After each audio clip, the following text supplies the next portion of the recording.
music where it is.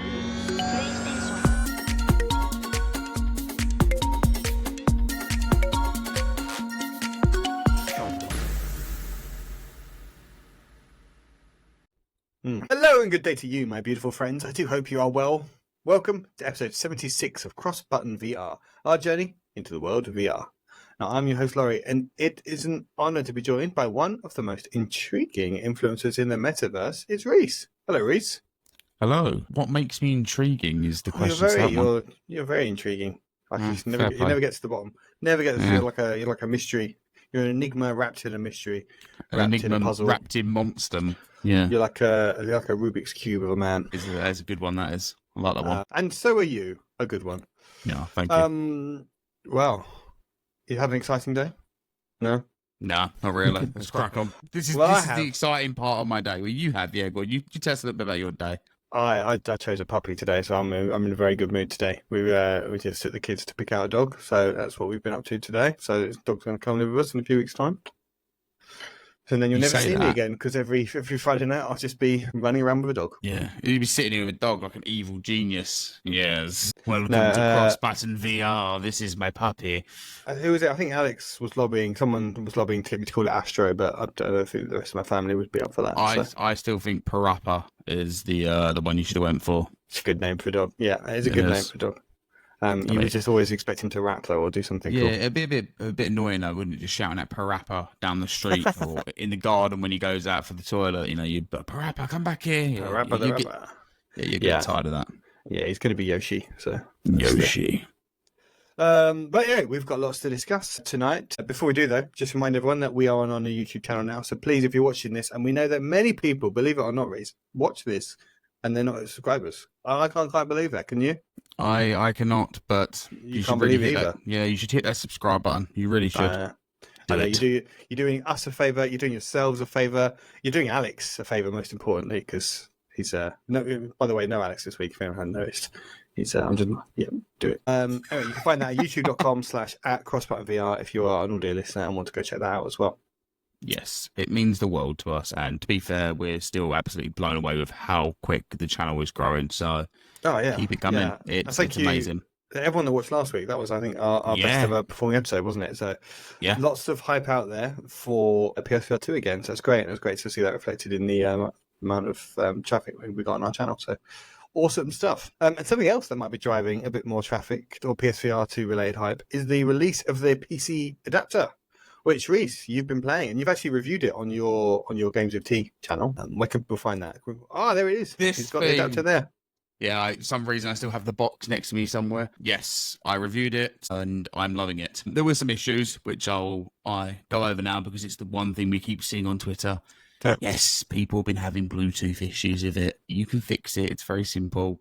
So we'll start off with that, and then I'll get into the good stuff. So if you are having Bluetooth issues, buy an extension cable for your Bluetooth adapter, but first make sure you update the drivers for that Bluetooth adapter. That's one of the first things you want to do, and just make sure the Bluetooth adapter is as far away from the PC as possible. For anyone that's fortunate enough like me who has built-in Bluetooth in their PC, I fortunately only had one issue, and then I turned it off and turned it back on, and it's been perfectly fine ever since, and I've not had any more issues since then, and it works pretty much flawlessly. The only issues I've had is more so with the PlayStation app. It kind of puts a bit of strain on the RAM sometimes, but I've only had issues when I'm kind of like trying to capture videos and things like that. I was going to ask that because it says the streaming tech also put a strain on your on your RAM as well. Definitely, so presumably if you tried it without the streaming stuff, it works perfectly fine without any of that stuff on. Without any of that stuff on, it's perfectly fine. It's just sadly sometimes when trying to capture videos, it can be a bit of an issue every now and then. And just for the record, you've got a beefy computer, right? Sadly, the only downside of my PC is the RAM, so that's the next thing I'll be adding more. I'll be adding more RAM, and then it never ends. PC stuff never ends. But let's get into the good stuff. So the first thing I jumped into, obviously, as everyone would have, was Half-Life Alyx, and it looks great. It looks really good in this because obviously I've been playing on the Quest on PC VR, and even though I've been using a link cable, the thing that a lot of people notice with Quest is it has more of a compressed image, whereas because you're using this for a DisplayPort cable, you get complete uncompressed image on your while you're playing the VR. And yeah, it's one of the first thing you'll notice if you have played each one. There's still some things I like about the Quest, and I'll kind of go over those a bit more as well. But the main thing I'm loving about the PlayStation VR2 is just the visuals of it, having them OLEDs on these games. Because like I've always said before, when we were coming in, I've been talking about PC games. You've been loving it. You can play ones, you can play ones that are 4 years old and they look fantastic. So if you can imagine how fantastic these look, and with these OLED panels, and then it just makes you go, why are these not coming over to PlayStation? Well, let's get these over here. But obviously some of them won't. There's still certain games that when I play them, I think I will play them on the Quest as opposed to the PlayStation. That's only for the controller preference, not so much of how the visuals look or anything like that, because it looks great. But one of the things I was worried about was how much I was going to miss the haptics on the Sense controllers. But I also noticed when you first set up the app, which is actually really simple to set up once you've connected your Bluetooth controllers, is you can up the vibration to the top, to the strongest one. And when playing like Half-Life Alyx or games that have vibration support in the controllers, you really feel it. And because of the way the Sense controller vibration is, it kind of hits all them vibration points. So if you're just putting your hands against the wall on Half-Life Alyx, it really feels like you're just whacking your hands against the wall still. So even though you've not got this haptic support or this sense support in the controllers, you still get that really good vibration. Yeah, I was actually really shocked by that. So no, really happy with it and how it's going. I'm definitely going to be playing more. I want to go back on and play some more Gunman Contracts, which is a mod for Half-Life Alyx, which is absolutely phenomenal. The sound effects on it are just out of this world. I think it has some of the best gun sounds I've ever heard in a VR game. Oh man, not only do you get Half-Life Alyx, you get these mods on it as well. Yeah, that is actually, that's the mod for Half-Life. You can get that on Steam. If anyone wants to check that out, if you go through the Steam workshop, go on the Half-Life Alyx bit and just type in Gunman Contracts. But the person who made this mod is actually making a full solo game based on this mod, and it looks awesome. So yeah, I'm having a blast with it. I really think I think you're going to need a decent PC for it. I think some of the people that are going to just kind of upgrade their PC a little bit, you're still going to get the benefits of it, but you may be missing out on some things like the higher visuals on the games and things like that. But overall, yeah, it's going well. And I think if they upgrade the app a little bit, optimize some stuff on it, I think it'll work quite well. Yeah, I'm liking it. I think it's really good. Do you think there'll be a lot of people then who would have bought a PSVR2 headset, not got a PS5, and they'll be using it on PC? Do you think they'll be happy with that purchase, or is it more a case of you've got it already, this is a great secondary use for it? So the problem I've been having with it is the fact of having the PS5 and wanting to use it on the PC, because connecting the controllers back to the PlayStation, then connecting them back to the PC itself is a bit of a pain. So yeah, I think that's one of the things I've disliked, and it's kind of made me go, maybe I should finally bust open that spare headset. I was going to say, if only you had a spare PSVR2 headset lying around. You know, when you don't just want to bust open and use it when it's still practically new. It's only been used a few times, so I didn't really want to kind of use it as a secondary headset. So, I mean, I feel like people that buy this just as a PC headset and solely using it as a PC headset are going to be happy with their purchase, because it's decent. I mean, if you do have any of the hurdles that a lot of people have hit, once you've squashed those, you're going to be having a fun time with it. But it's a bit of a sad subject that obviously you buy this brand new thing and it's not working straight away for everyone. They're having to buy other things to kind of get it to work. Yeah, come. I was going to say, but it's not the case once you're using it that it's a kind of compromise of the vision. Obviously, there's a few things like the foveated and the haptics and all that kind of stuff that's not going on there. But you said it still has rumble. And I suppose you don't really need so much the foveated rendering, because that's a kind of a resource saving trick, which PC games already look great. So yeah, they can live without that as well. But yeah, because I think people were worried that, well, if you've got this, it's a really great PS5 headset, but is it going to be a bit balked if you're trying to use it on a PC? But it sounds like a perfectly valid option for people to use. I think it's a great headset still. I really do. I feel like it's going to be the people that have got a PS5 and a PC, they're going to be the ones that are going, oh, now I've got to put it back on my PlayStation because there's that new game that I want to play there. Oh, now I've got to resync the controllers and go through that ag again. It's kind of like one of them things. It's like, since I've put it in there, I've not taken it back out, and I really want to go back on PlayStation and play some more games on there with it. So yeah, it's just one of those things. Oh yeah, I mean the problem you're describing, that's a real niche of a niche.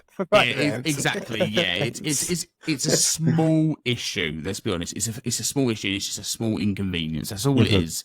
There's nothing more to it than that. It doesn't affect how the headset works. It does. It plays great. And the another thing I really like as well is that you can, adjust all your audio, so I can still use my headphones on the actual headset.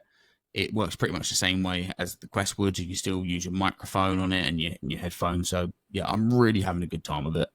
Really am. And I will continue using it, but for games like Blade and Sorcery, anything where I'm having to swing swords, grab enemies and stab them and jab them and shoot them up close with, the stuff you don't like in VR games. Any type of them games, I think I'd play them more on the Quest, just because that censoring on the PlayStation controllers is a pain when obviously having to kind of punch an enemy. And there's been so many times I've grabbed an enemy, punched them, and then just smashed my sense controllers together. Yeah. And I already nearly broke them the other day when playing Ragnarok. So I mean, I don't want to. The casing came off it, and I was like, yeah, okay, that's too close of a call. Do you get casing? Yeah, you don't want to be doing that. Cross. Do you get many mixed reality games on Steam, PCV? I mean, you wouldn't be able to on the PlayStation VR2. No, that's what I'm thinking. Because like those games, is that it's like a case for using the Quest? I've not looked at any MR games on Steam or anything like that. I don't know that's a real big thing. It's not something that I've looked into. Anything like that, I've played solo on the Quest, and they work fine. Yeah, it's getting a bit of a minefield for you now, isn't it? Because you've got your kind of PC library, your Quest library, your PS5 library. Many. You got two sets. You've got 3 libraries with 2 headsets. Either of those headsets can be used on the PC. You got some Venn diagram of where you can play games. And also you probably own the same game 3 times, don't you? How many games do you own 3 times? Strike Fates I own on 2. Sushi Bed I own on 2. Of course. Walks of the Wizard. There's a few. But there's one thing I did want to mention as well, and I want to kind of give a shout out to VR Realm here, because he did some vigorous testing. When I say that, he did the things that I think a lot of people were wondering that don't have the knowledge when coming over to PC VR. And the big issue with, and this is one of the main benefits of having a Quest, is that you can use the Steam library, you can use the Quest library, and you can obviously play normal Quest games. But on the Quest library or the Rift store, you have these PC VR exclusives that were made for Quest, such as Stormland. You've got Lone Echo, which we'll be talking about a bit because of the unfortunate news, but you've got games like that which were exclusive to that store. So if you don't do certain things, you can't play those on the PSVR2. But VR Realm did some testing, and you can download a certain hub. I think it's called Revive.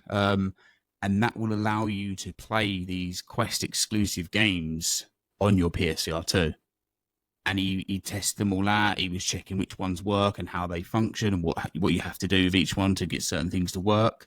So, yeah, really, really cool that he sat there and did that. I mean, it does seem like there's a little, for the people that just want to jump in and play a game, it might be a bit too much for them to want to deal with within the first few weeks. There might be something they want to touch a bit later on, but probably shouldn't own a PC in the first place. But at the same point, it's great that he did this and checked it out, and he's posted it all on his Twitter page of what games are working and what ones are functioning and how they are. It's a bit heavy on the PC and all these kind of things. So really cool of him to do that. Well, if people want even more in-depth reviews, and you've obviously done some streaming of it as well, haven't you? Yes, I did a streaming on the crossbuttonVR page. That was literally the first time playing the PSVR2. I think I loaded it up for 10 minutes after setting it up because I heard of the Bluetooth issues and I didn't want to just do a stream with me going, this isn't working. Fuck. So I, like a lot of videos that I saw where they're just raging over this Bluetooth because I thought, I'll do that off stream. Sadly, the stream did crash because I was using a different streaming app. I thought I'd give it a go, something fresh. But no, overall, it turned out to be a very fun stream. A lot of people dropped in from the, people that subscribed to us. We saw a lot of people there. So it was really nice, all chatting, asking questions of how it's working and things like that. So it's definitely something we're going to be doing more of, I think. I know me and Alex have really hyped to kind of jump into the streaming side of stuff on here as well. Yeah, it's great to see you guys streaming on the channel. Check that out. You're doing great work there. And we'll put a link to your review on the Games with T channel. Put that in the description here because I think people want to check out more on that. It shows you some games. It's not. I tried to try and keep it short, but obviously there's a lot to cover and talk about certain things with, some troubleshooting and stuff like that. Yeah, well, I mean, this is the short version, and then people can watch the in-depth video. I mean, I can make it longer if you want. That didn't sound good, did it? Out of context, that was probably bad. Yeah, we've got enough of that from our audience, certain members. Yeah, no, we'll leave it there because if people want more, you've got a great video. They can check that out. We'll put the link in the description for this. So if you want to hear even more of Reese's thoughts, do check out his video. But let's move on for now. I'm sure we'll be talking about it again as well in future weeks. Yeah, in the future, definitely. Alex, you'll twist Alex's arm till he gets one. He's already got one. Has he got one as well, did he? Okay. Yeah, he already got one, mate. I think it was like a day afterwards. I thought he was holding out, but he held out for a day then. Okay, that's good. He caved, yeah, he caved. Caved in after a day. Peer pressure. Good Alex, I tell you. You got to love him. Yeah. Okay. Well, I'm sure we'll hear about his thoughts again soon. Let's move on, though, to, we've got quite a few things to discuss. Let's talk about a game which is out now, so it's now released, and it's Arcade Paradise. It's available to buy now. We've been playing it. Well, I've been playing it. You've obviously played it lots on the Quest before. Let's get into what it is that we think about the game.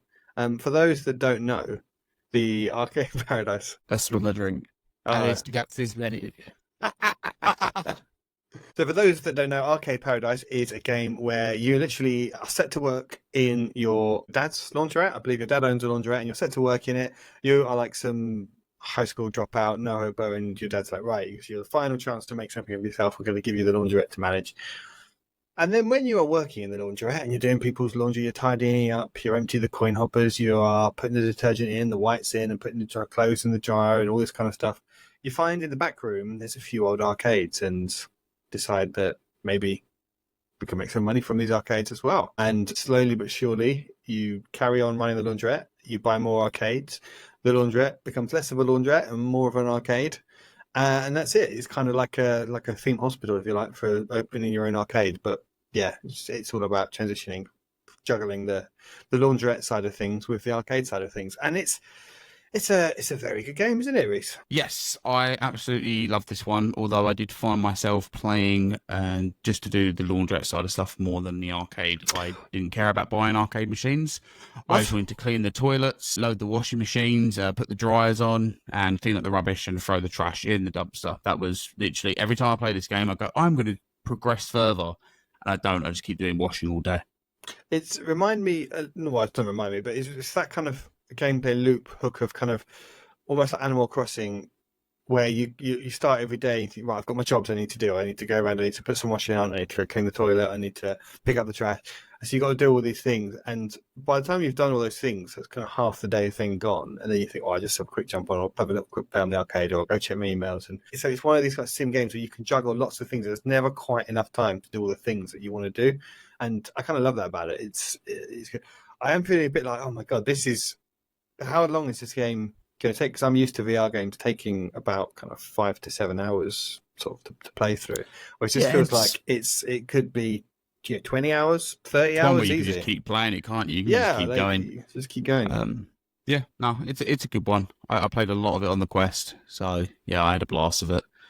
Yeah, I love it's so well done. So many bits of it, like when in the office there's the computer, and it's all really like needs internet. It's all like Comic Sans fonts, and the little GIF animations on things, and the little repeated texture. It's just like everything about it. Says, it's just so nostalgic for early internet. I was waiting for the paperclip guy to just pop up on the screen, kind of thing. Yeah. It's and the little MSN chat thing that pops up and you chat to. Oh God, that's nostalgia right there.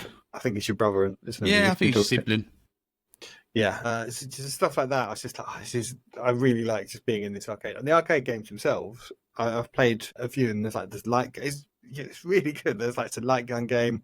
There's racing games. There's a GTA style game, which is great, which is basically like GTA Pac-Man. I was like, what a fucking genius idea this is! Or why isn't this like a mobile phone game someone could make? Yeah, like Rockstar could have made so much money if they'd have made a Pac-Man themed GTA. But I mean, here now. It's a bit odd, isn't it? The one that I really liked was it was kind of like Pokemon, but when you hit certain objects and it goes into the battle, it turns into a bit kind of like a Candy Crush type of game mode. Yeah. I like that one. I found that quite addictive. So, and obviously the shooting one, that was quite responsive. So it works really well. Yeah, and that's the thing. Each of those arcade games the ones I've played so far seem to be perfectly valid games in their own right. I want to play all those games as well. And then you've also got this laundrette sim, which is the best part of the game. as you say, that's quite good. Now, I would say I don't know how you found it on Quest, because this is probably just me, and maybe I need to play around with the settings, but just finding like the act of picking up washing and put it in, I think I need to play around with my grab settings, because it's either it's too sticky. Well, it's not janky, it's kind of a bit too sticky, so maybe it's janky, I don't know. The only issue I've ever had with this game on the Quest, and it's still an issue to this day, is when you have to kind of change the dial on the washing machine to lights, darks, or delicates and all that kind of stuff, and the dial just kind of gets stuck, and I can never really turn it round properly. So that was the only ever really main issue I had on the Quest. Yeah, there was a few things, like my hand gets stuck, like because you have to sort of click to hold the door and then open the door and things like that. Yeah, click to let go of it and stuff. So it feels like that could do with a patch just to make that a bit slicker. I mean, it works fine, and it's not a game breaking anything at all by any means. But that was the bit I kind of felt a bit of friction, just like just get off, just yeah.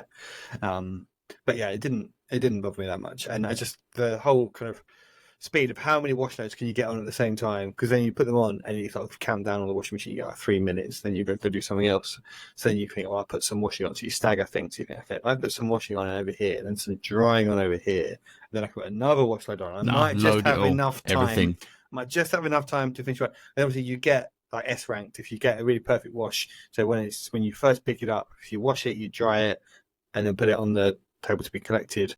Yeah, if you leave stuff in the dryer overnight and then you come back to it, you get like a low rank. You try and finish it off the next day. So I didn't know you could. I thought you left it on like if you change the dials wrong. So if you wash the clothes on like the darks on a light, if you dried it on a delicate instead of a rough, that kind of thing. I thought that's how you. I mean, I've never actually not got an S rank on it because it's so straightforward to do the washing to not mess it up.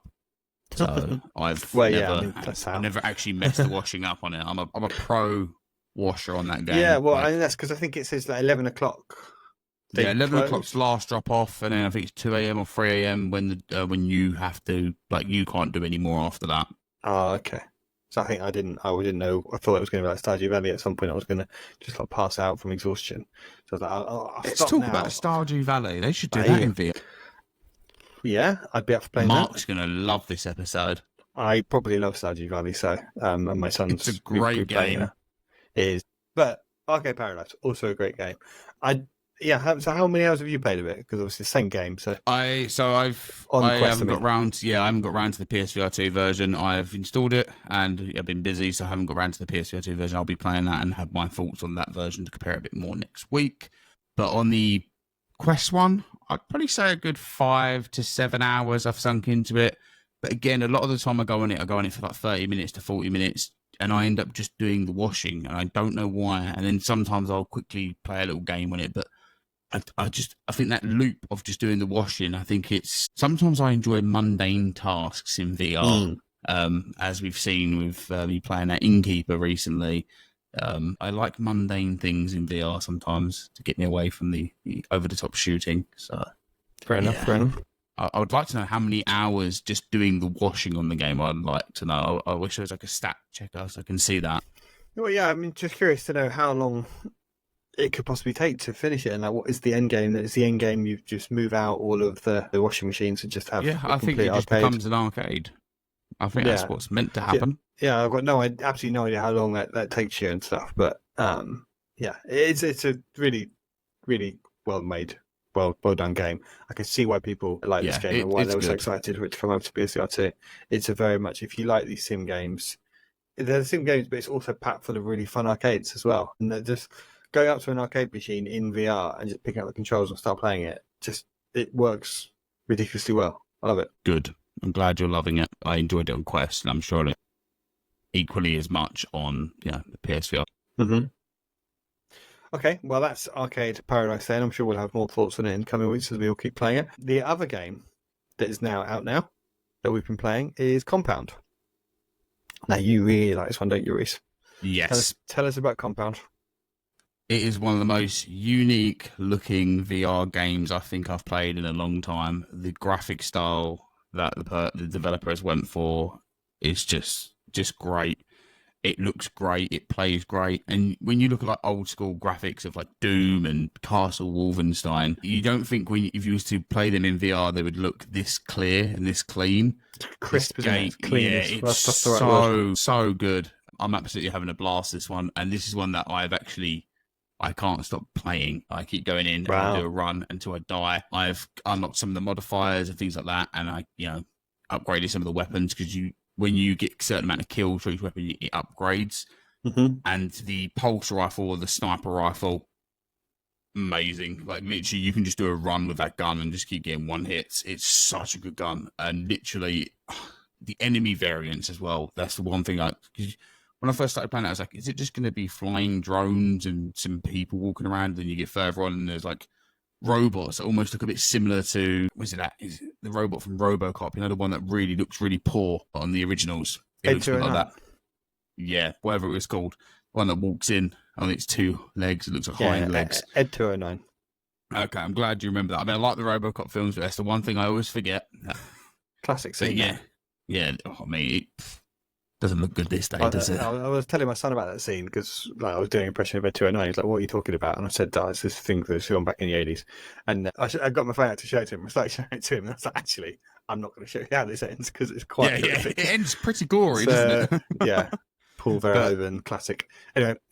So yeah, you end up getting like different robots of different sizes, ones that look a bit like tanks. And they're probably the ones that I'm thinking for some reason in my mind that look a bit like 209.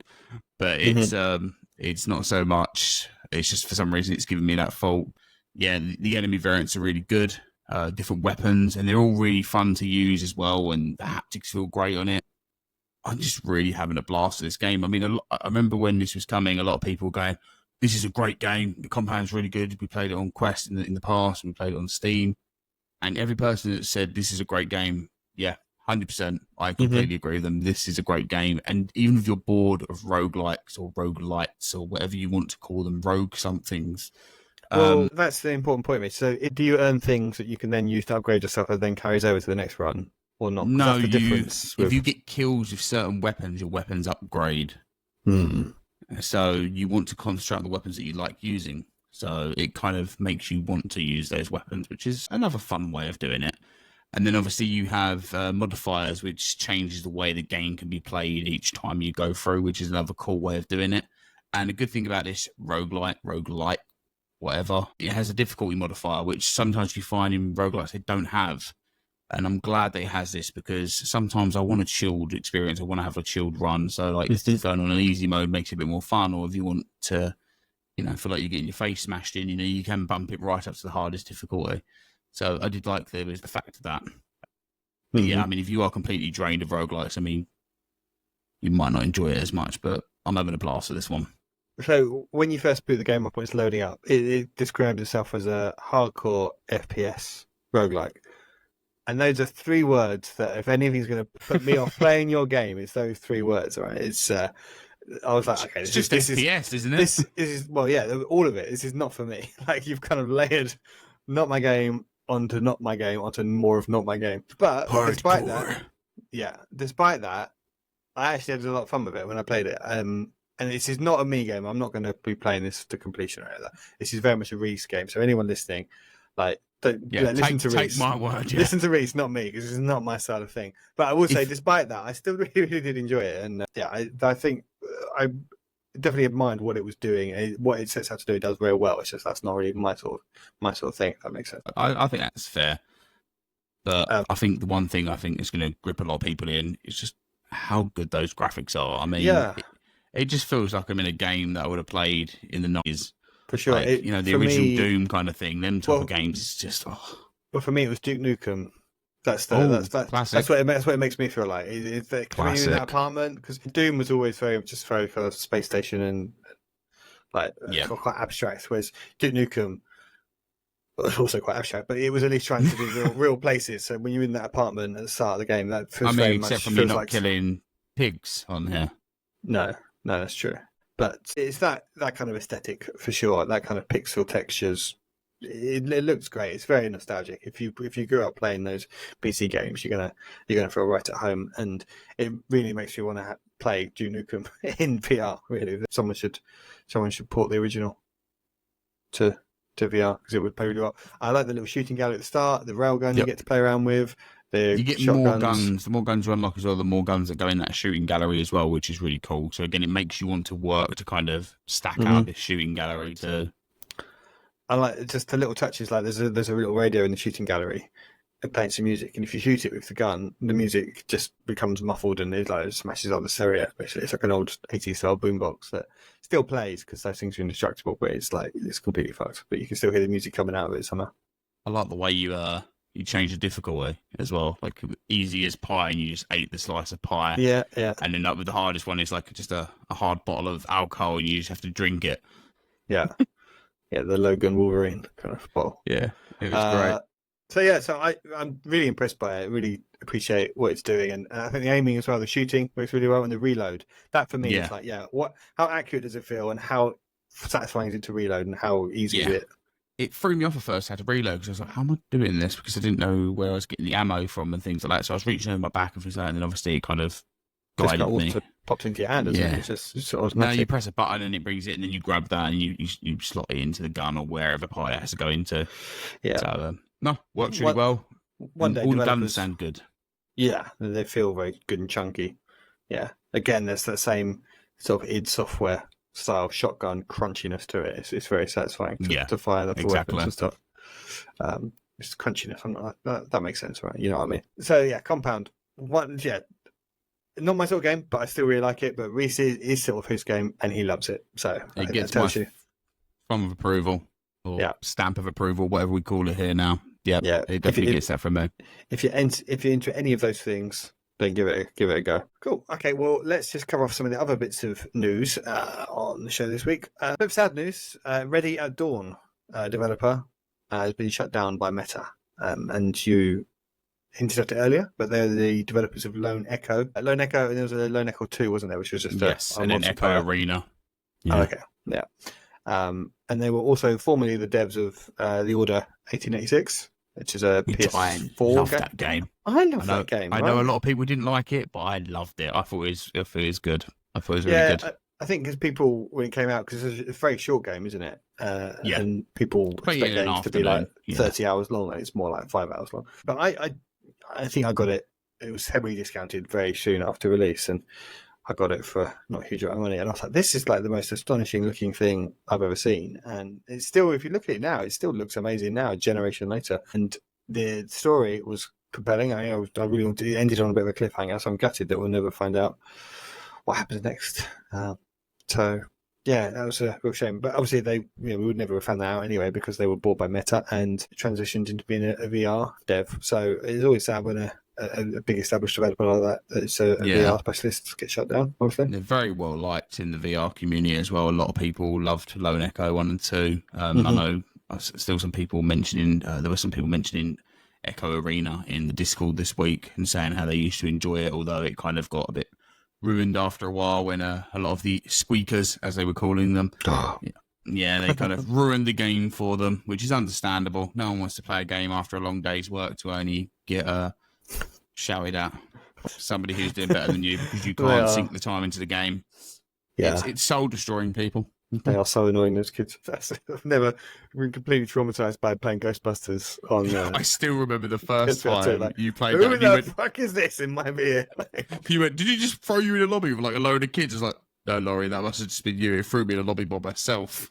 Yeah, I was just like absolutely appalled that there's all these American teenagers that are all shouting. Yeah. Telling me to come. Very, very big shame though. Going back to it again. We had the same upset obviously with London studio going down with PlayStation, and obviously they made some really great VR games, and we got another now big developer. I mean, even though they were Meta exclusive, but it's the same thing, isn't it? London studios, PlayStation exclusive. We've lost 2 developers now this year who made great VR exclusives, and big shame. Yeah, but making games is hard. It's very hard to do, and if you're a big publisher bankrolling these companies, and if you don't think that whatever they've got in development is looking good or is going well, Yeah, there must be reasons this stuff happens. Yeah, if in a perfect world, if the next game they were cooking was going to be a smash hit, they wouldn't get shut down because at the end of the day, it's all about money. And Meta thought whatever the next project was going to make a huge amount of money. It's sad, believe one of the devs or someone or an esports person, I think is what I've heard. I don't know how, like, who, I can't remember actually, but someone it was either an esports person who played Echo Arena or one of the devs who played Echo Arena went on to make Gorilla Tag, which is one of the biggest VR games. So, yeah, I mean, I think that's what a lot of VR will become, sadly, in the future, is games like that, small type of games. I don't think these big games with like 20, 30-hour campaigns are always going to translate into VR because it's a lot of time to sink into a game. But either way, I hope all the devs that, work at the studio land on their feet and make more cracking games for us all to play in the future because we need it. We all do. Yeah, absolutely. All the best. Okay, well, moving on to something hopefully a bit more exciting. Subside got a trailer, and it's coming to PC VR and then PSVR2 later on. But that trailer, man, that was a good-looking game. I've played the demo of this one, and I tell you what a stunning game. The first time I loaded this up and you're in the water, I was like, holy shit, this looks beautiful. And this is another game that's made by like one person. Who's actually a wizard. Basically a wizard. Basically. He's a genius. I don't know how he has managed it or how she has managed it, how they have managed it, but literally is phenomenal. It blew my mind. And the swimming, like literally, I swam under the water and there was a car, like a rusted car, and there's something on the seat, and I went to go grab it, and I thought, can I actually grab onto the car and pull myself in a little bit? You could do all this. It felt so cool. It felt like I was just underwater deep sea diver looking for buried treasure. It was, and there's no like story. This is more of an experience, is it? Or is it's just an experience. I don't know what the main game's going to have. If it's going to have story elements or anything like that for you to find. There's little different like things you can find, like logs, I suppose they are. Is there any gameplay, or is it just you're just exploring? What do you mean? Is there any gameplay? Well, like, are you just there like mechanics? Are you hunting swimming fish? Are you? Well, yeah, but is there? I mean, there is fish in it. Are there objectives that you're given, or is it just explore? And I think on the first part of the demo, I had to open a chest, so I had to find the key. So I was looking around underwater for the key to open this chest. And then I think later levels are locked at the moment, but I believe he's closing down the demo to add more, to kind of get him more up to scratch. But literally, mate, this water is probably the best water I've seen in any video game. Any. Wow. It's phenomenal. And the lighting that comes through the water as well, and you actually see it like kind of like the God rays coming through the water. And even the fishes, like I swam next to the fishes, I thought, will they start moving away? Yep, they did. Yeah. And they had minds of their own. It was great. It was bloody glorious. And I could play it for hours. And this is why, like, what I think people get pissed off with Sony about, and if like one person can make something so spectacularly impressive, like imagine what Sony could do with their resources if they wanted to make something that was truly, like, literally breathtaking, but they just don't seem to too bothered, as far as we know. And this person has just basically made a game that was something that a lot of us from the PSVR 1 era remember, the VR Worlds demo, I think it was, where you had the shark when you was in the cage, and that looked great at the time. But this, chef's kiss. Well, hopefully it comes to PCVR soon, and then he can get his skates on and work on his PSVR 2 port. Which they will be doing. No word on Quest? I presume it'll come to Quest, or is it too much? I mean, I genuinely think the God rays on that would blow up the Quest. Okay. And I say that even as much as I love the Quest, the lighting, Quest isn't always great with too much great lighting. You can get good lighting on it, but if he dims it down a little bit, I think they're good. But then, hey, you've got a Quest, if you've got a good PC, boom, whack it in there and play the game. Boom, bosh, you're sorted. Bosh. Yeah, you're sorted, mate. You know, you sound just like Ben. I know. That was why I was brought on, wasn't it? Remember Ben? I miss Ben. It was such a tragedy what happened to him, but we don't talk about that. So, up next is another game which you told me off for saying it's coming, but it's been hinted at, is Dungeons of Eternity, which is officially in the devs' sights for PSVR2. Yes, they responded to someone who, I think it was Brew Pounder who mentioned it. I know he's Brew Pounder, yep. Yeah, he's somebody who follows Crossbutton on Twitter. No, I know Brew. You know Brew? Mr. Brew. So it's a game that he absolutely loved. Mr. Pounder. Mr. Panda. Mr. Pounder to his enemies. Right. So yeah, he anyways, he mentioned it, and they literally responded back saying PSVR2 is in our sights. And this isn't like, I mean, again, I wouldn't take this as an official announcement that it's definitely coming, because again, in the past I've seen devs say, and I've seen trailers that have coming soon to PSVR2, and then I'm not going to say which devs, but I have since spoken to them. They were like, yeah, that's not really in our idea anymore. Name and shame them. No, I wouldn't do that. Really. No, It was not. Never. It's up to them what they want to do with their game, and I fully respect it, because sadly sometimes porting games isn't the best thing.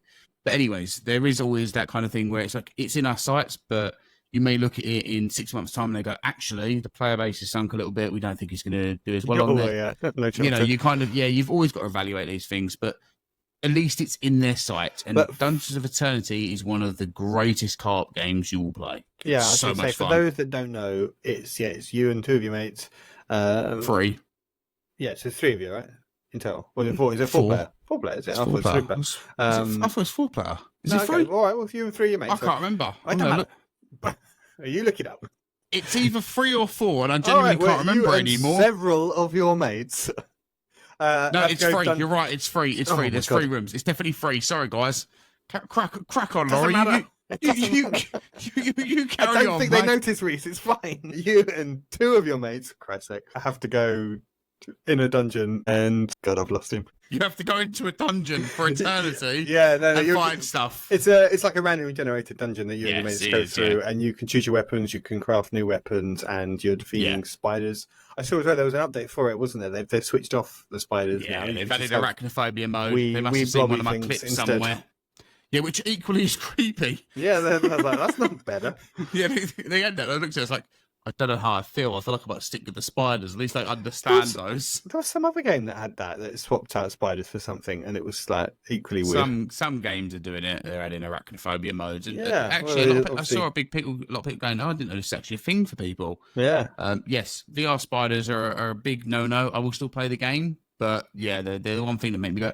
So. But you know, so you've got Dungeons of Eternity. I take it on Quest. Yes. How long does it take to get a game? Depends how much you want to search through this dungeon. You've got different difficulties of them. You've got different things that you have to do in each dungeon. You have to unlock certain things to there's ones that have gems and stuff like that, so you can upgrade your character. And if you do more looting for the better chests and find the keys, you can get better costumes, better weapons.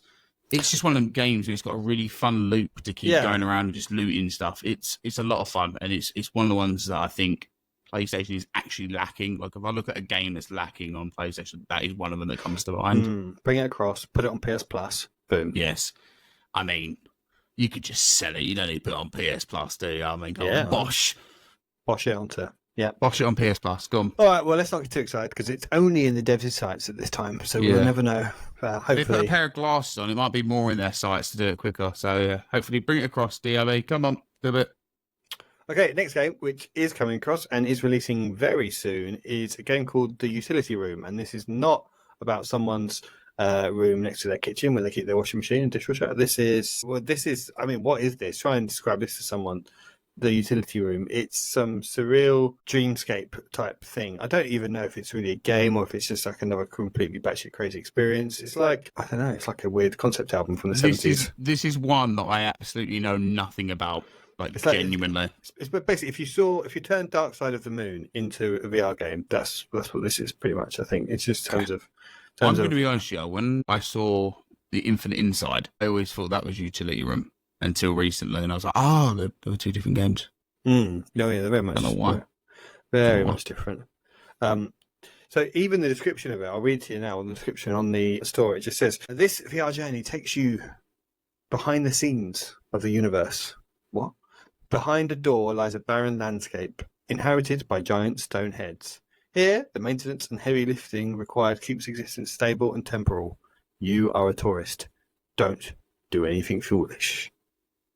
That's it. Is it a horror? It describes itself as an adventure horror game. So. Oh, okay. Okay, now I'm interested because it's got a little bit of horror. And I can't see an age thing on it. Yeah, can't see what age rating it is. Doesn't give anything away. So yeah, that's coming out on the 28th of August. So very soon after this thing goes out. I mean, it's intriguing. The trailer of it just looks like, well, it looks like something that's probably going to be quite a short and trippy, bizarre thing. And yeah, I want to buy it. It looks cool. It's very surreal, very dreamlike. So it looks very cool. Yeah, and I think a lot of games these days, when they do a trailer and everything, it kind of gives everything away. Not everything, but you kind of know what you're going to expect. Where this one, I've seen so many people go, I don't know what I'm going to get from this. And I think that's quite nice as well in its own sense, because you're going to load into it like, okay, this is weird, or this is great, or this is just damn right dumb. So it's I'm intrigued. I'm looking forward to it. Good. Well, not too long to wait. I'm sure we'll be sharing our thoughts on that one soon. Next up, another game which is now out now is Bocce. How did you say this was pronounced? Some people call it Bocce. It is an Italian sport, I believe, of throwing a ball. Basically, is what I kind of understood from it. Mm-hmm. This is a game that was out on Steam. It came out back in 2020. Oh wow! And surprisingly, it does not have many reviews. I think it has 5 user reviews on Steam for a game that's been out 4 years, which is, I'm going to say, it's just probably not unusual for Steam VR games because there's so many that they just kind of get hidden very well. And that's one of the best things about the PSVR2 store, I will add, is that you get to find these games very quickly of what you're looking for. Finding a great game on Steam sometimes can be very difficult. But anyway, yeah, 4 years, 5 user reviews, a few negatives, some positives. I don't know what to expect. I was me and Alex looked at it and we was like, oh, maybe it's a bit like Cornhole. But we all know how that went on PSVR2, so we won't mention that again. Well, it's already got 5 ratings on the PlayStation Store. Not so positive, though. Well, it's mixed. So there's 2 1-star reviews, 2 4-star, and 1 5-star review. So who knows what's going on there. But yeah, it's got stunning graphics and immersive gameplay, apparently. Did they say that, or did somebody else say that? No, that's what they say in the description. Oh, of course, they said it. It's got character naming options, which is always appreciated. 3 unique maps you can play in a park, in a forest, and in a sports hall. So yeah, I mean, if we know what Bocce was, but that's Bocce VR. It's Simulator. A real sport. You can Google it and you can find out what it is. Yeah, is it near the Olympics? I don't know. Does that really matter? No. $6.49 though. What they should do a VR Olympics time game. That'd be great, wouldn't it? You could do all the sports in VR. For the Olympics. No, just me. Okay. I've been very much in the Olympics this week. Jousting. You know, jousting. Jousting. What's the sword? Sing. That's the one. Jousting at the Olympics. Maybe at the Olympics like 400 years ago, you muppet. Finally, I'd watch Olympics if they did jousting. Why do I think jousting? I don't know why. I don't know. Every TV I went past there, I've been seeing people watching the Olympics. I've seen I don't know what I've been seeing. It looked like maybe it was like The Knight's Tale was on in the next, like someone on the screen next to it, and your brain's just like, oh, I think of jousting now. The Olympics. Saw people fencing. I was like, "Chat would be fun." Jousting. God, this is a bizarre episode. Good, right? Well, that's Bocce VR Simulator. Every time we do an episode, just the 2 of us, it just becomes very silly and stupid for some reason. Alex. I don't know why. We need our Dower Scottish friend keeping us sensible. Yeah. Speaking of something, Stride Fates is a game that's come out. We both liked it. It's had another big update, so it's been getting several updates since this came out. We kind of liked it. Well, it's now got better. I liked it, and the execution wasn't great, was it? That was so. This update might fix your issues that you had because you mentioned about just oddly grabbing onto stuff and your hands kind of feeling sticky to everything. This is what this update's meant to fix. This hand update is meant to kind of fix the grabbing mechanics. It's added a few more cosmetics for your weapons and stuff like that. So it's meant to kind of really improve on some of the big issues that people have been raising. Mm-hmm. And I'm happy that they're keeping updating this game. And this is for every platform as well. They're updating it. And the fact that this has now been out for just over a year on Quest now. It's coming up to a year. Over a year. No. Nearly a year. I'm terrible with dates, clearly. Yeah, but I'm glad they're still updating it, and they've constantly keep pushing content. They've expanded the Quest version to mixed reality, new voice pack, and then now it's come out on PlayStation. They've obviously done they added the foveated rendering. They've changed the hertz. They've, really bumped the resolution up and made it look a lot better. Yeah. And now they've done the main issue that everybody's been having, the hands and how because obviously there was that issue with the aiming as well, and they've kind of went in to fix that. So I'm going to be trying this, and I'll give you my thoughts on it next week of how the update is and how I found it. Yeah, I would definitely be interested in jumping back into it. My thing was this is quite a cool game, but it does look like Perfect Dark on the N64. It's very jaggedy, which I'm glad that sounds like that's been fixed. And yeah, if they've made the hand grabbing and the climbing more natural and smooth now, then that's good. But I enjoyed when you're running and you're parkouring and you can shoot guides and keep parkouring. The fluidity of it is really good when it all works. So if they've improved that and they've smoothed off some of the rough edges, literally, then fantastic. All credit to them. Yes. Right. How are we have time? I lost all track of time after we've been going for. Yeah. Well, do you have any final things to discuss? We're doing what we've been playing at the end of the episode now. Yeah, what I've been playing is pretty much just PC stuff. So some of the stuff that I mentioned earlier on, obviously, and Compound was the other one that I've been playing. So yeah, pretty much Gunman Contract, Compound, which I mentioned earlier, and I played some games with Alex. Ragnarok was one of them that I can remember, and there was another one we played. I can't remember what the other one was. Terrible. But Ragnarok is still fun. We had a blast of that, and that was one that I nearly broke my PlayStation VR2 controller. So yeah, don't do that. Nice. I can't remember if I've spoken about Wallace and Gromit yet on this. You haven't? No. Me and Alex I listened to you guys loving it, yeah. Yeah, we absolutely loved it. Listening to that, listening to you, I was just like, I could just imagine you playing it. I could just imagine how happy it made you should have heard me. And going around it. Well, yeah, really, when you were talking about that the other week, you really could tell that how much how giddy you were. Absolutely loved it. No, it's a really cool course. I love it how every hole is in a different room, and there's different things in there. There's different Easter eggs, references, and things. Everything, like you said, from all of the special episodes they made of it, is in here. Everything, and I just love it. It's almost like I don't want to talk about it, and you didn't talk about how the course ends, and I presume it was on purpose. I won't talk about it either, but it's just spectacular. If anything, it's such a. It's because it was the thing I was hoping for the most. Even just playing it on my own, I was just like, it was great. So cool. It was nice to get that excited over a Walkabout mini golf course and finally understand this excitement that other people had, because I've never had that excitement for a Walkabout mini golf course. But yeah, this one just beautiful. And seeing the characters made in VR in that kind of low poly art style that they've lowered the frame rates of the characters as well, so they look like they're doing stop motion, which also is just another thing when you look at it close up, you're like, oh my god, they really went to town on this to make it really accurate. Yeah, anyone that's a big Wallace and Gromit fan just owes it themselves to try and find a way to play this game. It's still this course, rather. It's really good. So I played that. Compound and Arcade Paradise I've been playing. Talking of games that have been getting patches, I went back and played some more Bulletstorm VR, because that's had some huge patches now, hasn't it? And it has. I'm just accredited for it was pretty good in the first place, but I mean, it does look even better now. I played it on the PSVR2. I've got it on Quest, but then I heard all the bad stuff, and I was like, I'll wait for patches. Well, they did the thing where they put out the mea culpa letter the day after the release, like, we're sorry, we know it's shit, we'll fix it. We fucked up was the whole thing. The we fucked up. It was great. Well, that's what they called it, the we fucked up patch, didn't they? So so having that's now released, it seems to be there's a lot more. Like, there's a lot of the enemy AI. Just people don't stand around blankly looking at you. Your companions move around and act more naturally now, and the enemies do things, and reloading's better and slicker. I think it's all just been optimized and polished and looks better, and I think they've upped the resolution as well, the frame rate or something, I don't know. I think it's great fun. And I say, having never played Bulletstorm, I love the whole OTT. I've played it a good few times out of VR. So I redid the level, and it was when you're on a train being chased by this kind of giant spinning thing. God knows what it is. Wheel. But it's like, the big wheel thing that's just hilariously almost keeps getting you. It just keeps. I was like, how long can this go on for? Closer and closer, and it's how much momentum does this thing have? It's like comically like a long sequence, but it's really fun anyway. I always remember the non-VR games being great fun. So yeah, I will have to dive into it one day. Yeah, it is good. Again, not really my sort of thing, but I just like these sorts of things like Compound. I enjoy being a tourist into different genres with VR. Just like, go on, I'll give it a go. And it's like, I would never want to play. This is not the sort of thing I would normally buy, but you know what? I'm quite glad. It's fun to give it a go and to try it out. So that's cool.